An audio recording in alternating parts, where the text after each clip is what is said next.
I'm sitting with Renata Scotto, our Mimí, this evening. She's changed into her fourth act costume, but you haven't changed your makeup yet, have you? No, fourth act, I didn't change because, yes, it will be a little strong and I don't want to look bad.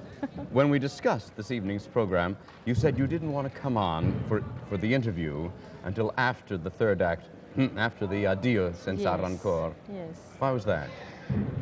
First, because I don't like to talk the day of the performance. I don't like to talk before a great aria or when I have to sing a lot.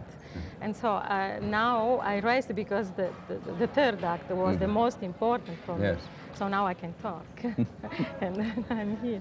But I thought it must be for emotional reasons. I didn't realize Even for emotional reasons, yes. Because I don't want to see anybody. I like to think about my interpretation to be in the role of Mimí. Everyone writes of you, of your extraordinary intensity and conviction and sincerity when you sing. It's real for you, isn't it?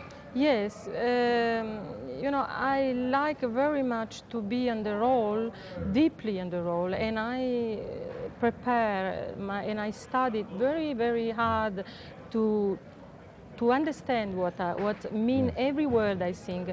The technique, the vocal technique is another thing I prepare separately. But I think you don't have to worry about that. That's there, isn't it? I have to worry a lot, but that is another. When I'm studying with my husband, and it's a technique vocal. But when I'm on stage, I have to think about my role. And like tonight, I'm Mimí, and I'm not Renata Scotto, I'm Mimí. I know you are. Yes. Your acting is so intense, it reminds me a little of Anna Magnani, you know. Oh, thank you, because I think Anna Magnani was the greatest actress for me. You get so deeply into the role, you become Mimí, as you said, and you convince us you are Mimí. And yet, Mimí is a very tiny little girl dying of tuberculosis. Yes. And you're a very, very healthy, robust lady. Yes, but... How can that be on the stage, then? I think when the voice and the music is so intense in the interpretation, the audience completely forgot if I am health. Just the audience see Mimí, and that is the most important thing, to make believe from the audience that I am sick, I'm really tuberculosis. And your acting is so emotional. How do you keep from crying? Or do you cry? You know, that is a good question, because I always study to make believe that I am crying, but I'm not. Because if I cry, I lost the voice. And but the emotion is real. It's not that you're pretending to cry. It's hard to have this preparation, because I have to make to believe that I am moving. But if I cry, I cannot sing. Yes. So it's difficult. To act as truthfully as you act on the stage, you can't do that alone. You must do that with the other person. He must be as truthful as you. Is every tenor that way with you? Not every. Purtroppo. But I like to sing for instance, always. He sings a Che gelida manina. He says, your eyes are beautiful. You know, and then when the tenor sings gelida manina, it's not mine gelida manina, but it is the tenor gelida manina. But so I like to be with Rodolfo on stage, not with the tenor.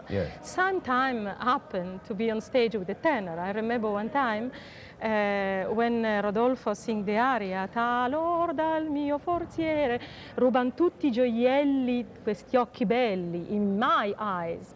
And I asked to him, please, look at me and say this on my face and look at my eyes.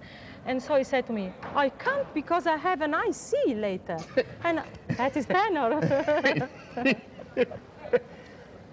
But Luciano Pavarotti looks in your eyes. Yes. He's as good an actor. Deeply in my eyes. Yes. His humor and his deep feeling are both genuine. Yes. We knew for a long time, or when we are on stage, we just feel the same way.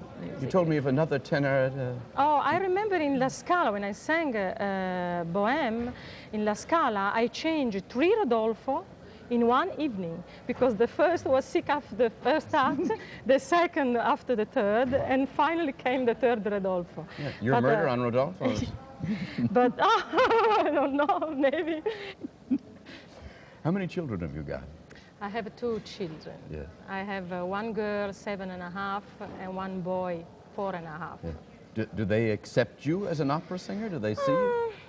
Not too much, because, you know, always I go away when I sing, and they don't want. And they ask me, why, Mama, you sing? Why you have to sing? Why you don't stay home with us? So I don't know what answer. Your little boy doesn't like singing, huh? Yes, he liked very much the music. But when he saw the final dress rehearsal of Bohéme, in the last act, it was say to himself, Mama, she will not die. Mama, she will not die. She's make believe in die, but she will not die. Oh, he thought you were going. Yes, he thought, but he always speak with himself. Oh, but that's the truth of your acting. Tell me, what do you think would happen if Mimí did not die?